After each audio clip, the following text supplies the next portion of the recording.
Yo, what is up? Welcome to Ninja Geek Games. I like worker placements and undead themes, and when you mash them together, you've got my attention. Crown of Ash is a 1 to 4 player game coming to Kickstarter soon, where you represent a necromancer who was once a powerful lord of prosperous lands. After a great war, a jealous king tricked you into slumber, where once woken, you gained dark powers and a thirst for revenge. Now able to bring back the dead, build strongholds and capture lands, your ambitions lay in taking control of the great Citadel to rule the kingdom.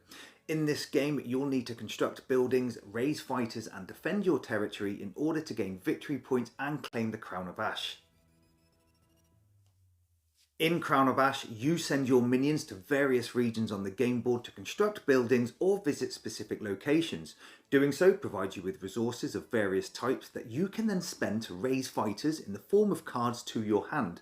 The undead warriors can be used to defend locations that you've constructed or be put in the forefront of battle in an attempt to claim other players' land.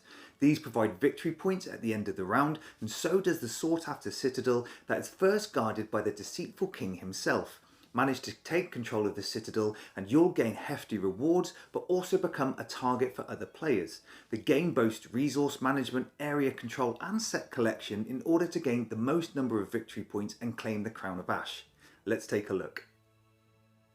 So I've set up here for a 4-player game, but note this is a prototype, so any components may change from what you see here.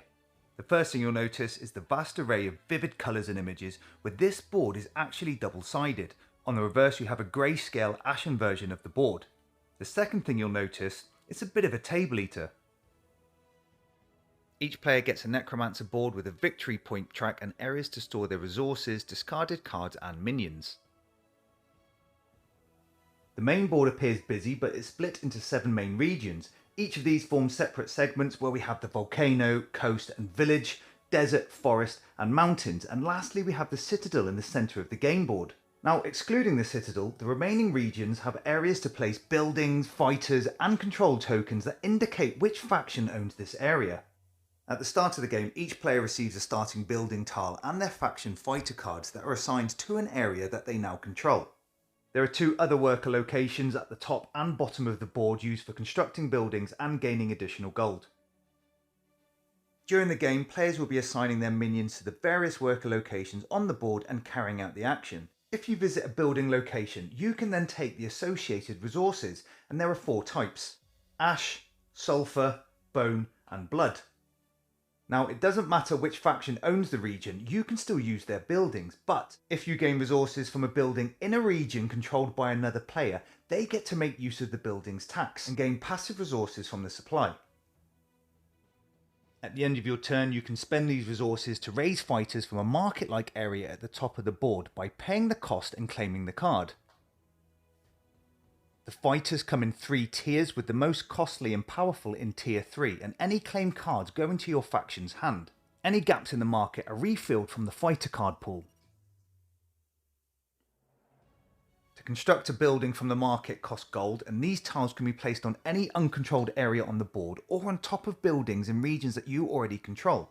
Again, these provide immediate resources for raising fighters, and you can place fighters from your hand into defensive positions to protect the building in the new area that you now control. If your fighters already defend a controlled region where you place your building, you can instead swap them out for more powerful sets, as we'll see in combat. Now, all of the building areas for claiming resources have at least 1 spot for placing minions, but some have 2 that allow additional workers to be placed there, and this is dependent on player count. However, all these regions will have 2 combat spaces, allowing players to attack those areas. Any battle is quick and simple with a nice mechanic using combat cards. The attacker secretly chooses up to 2 fighter cards from their hand, but the defender must only use those fighters currently defending their region. These have attack values that are added to determine who has the highest combat value. But each player starts the game with a small deck of combat cards where 1 must be used and discarded each combat. Once selected, both fighter and combat cards are revealed at the same time that may provide a boost to the attack value. If the defender wins, nothing really changes except the cards are discarded, but if the attacker wins, they get to place their fighters in the defensive position and take control of the contested region.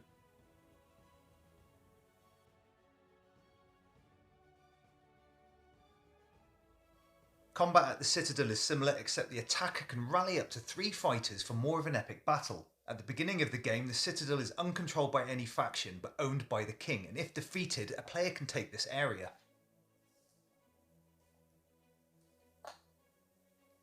What's more, the Citadel has multiple areas for attacking that provide combat value modifiers to the attacker, but these spaces are limited, so you could find yourself at a disadvantage if you leave it too late in a round for this action. Lastly, during combat, whether you're the defender or the attacker, if you can match fighter types by the colour of the card, you'll gain bonus modifiers to your combat score. You'll receive a +1 bonus if 2 cards match, or a +2 bonus if 3 cards match. So, what are the other benefits of constructing buildings and initiating combat to control areas? Well, at the end of each round there is a scoring phase where players gain victory points for buildings in areas that they control, and they also gain additional points if stacked. Also, depending on the round, the player who controls the Citadel will gain victory points, and this value will increase with each round. So, the game has some nice mechanics for combat and victory point scoring. As in most worker placement games, turn order can be important because you can block worker spaces with your minions, preventing players accessing certain locations or being the first to claim a fighter or a building. Even in 4-player games, some resource locations only have 1 spot available, and turn order is determined each round by the player who has the lowest victory point score. I like the fact that whenever you claim resources or construct buildings in regions you control, you get to swap out fighters to either remove the weaker ones and add more powerful ones, or hope to gain sets of the same type for that bonus modifier. This means you have more decisions to make when raising fighters from the market. A powerful fighter may cost you a lot of resources and prevent another player claiming it, but a cheaper, weaker one could provide you with a matching coloured set, allowing you to gain that bonus modifier without spending all your hard-earned resources. I really like the way combat is carried out. It's quick and very effective and requires some small strategic element. As an attacker, you already know the defender combat value in the contested region, so have a small advantage over which combat card to use, but the defender always wins ties. The combat cards are great, adding some clever ploys to turn the tides, where one even provides a bonus attack value based on a dice roll, so can be risky. What I do like is that each combat card provides a winning and losing reward, so that no one goes away from battle empty-handed. The combat cards are all discarded after use, and you are not allowed to look through another player's discard pile, but they are placed back into your play area once all used.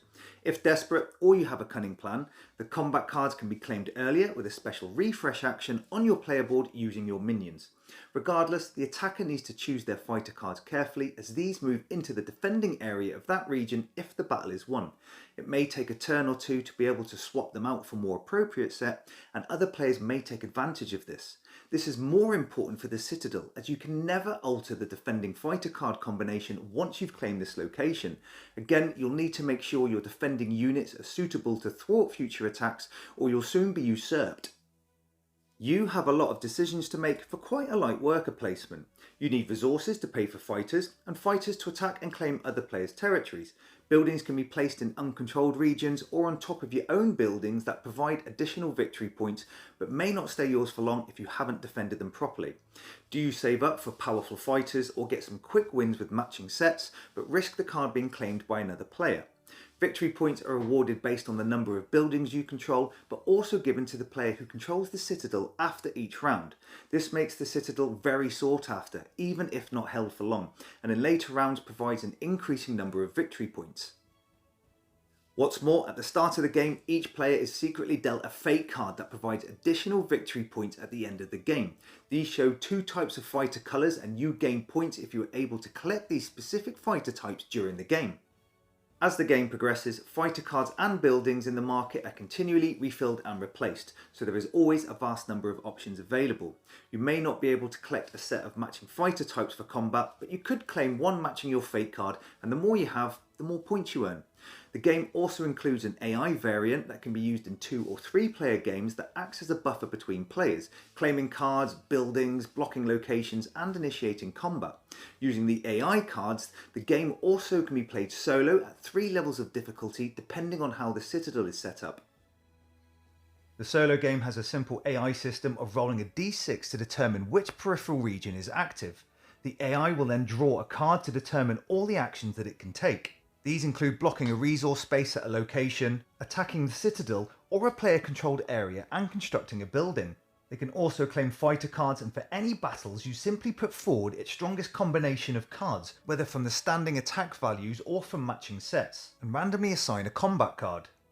The AI doesn't get resources and instead gains victory points for every resource it's awarded. During solo play, the king doesn't control the Citadel at the start of the game, the AI does, with the fighter card selected based on difficulty. Therefore, if not taken quickly, the AI can start racking up victory points after each round. The AI for solo play is fun, engaging and challenging enough to make it an enjoyable game, and I recommend including an AI for 2-player games. Crown of Ash has a really nice theme, and I also quite like the artwork. It's bright, vivid and reminds me of a console game that I think is pretty unique. It's an aggressive game whether you play solo or multiplayer, as there is a high focus on combat, and this is likely to occur multiple times in a round, especially towards the end of the game. I really like this aspect due to the possibilities available for raising fighter cards, selection for attacking or defending, and the single combat card use. If you know you're going to lose a battle, why not play a combat card that offers a losing reward for a sorely needed resource, as this may provide you with the required gold for constructing a building on your next turn. As the combat action is very quick to play through, it doesn't hold up the game and there is little downtime between turns. With only 4 actions per round and only 4 rounds, you'll be mistaken in thinking it's a quick game. It's fast paced, but I feel the number of actions and round is justified, and combined with a short scoring phase, I was looking at 25 to 45 minutes per game dependent on player count. I'm quite impressed with what I've seen so far, and I like the fact that all cards and tokens are text free with clear icons for actions, rewards and bonuses. The idea of having varying attack modifiers for the Citadel based on which action space is selected or how quickly you can mount an attack is great, and I like that turnover of ownership. The only thing I would like to see is some form of faction asymmetry with abilities, unique fighter cards, or possibly even region-specific effects on the board. I've put a link to the Crown of Ash Kickstarter page in the description, and if anyone is interested, I've also got a solo playthrough available that will pop up here soon.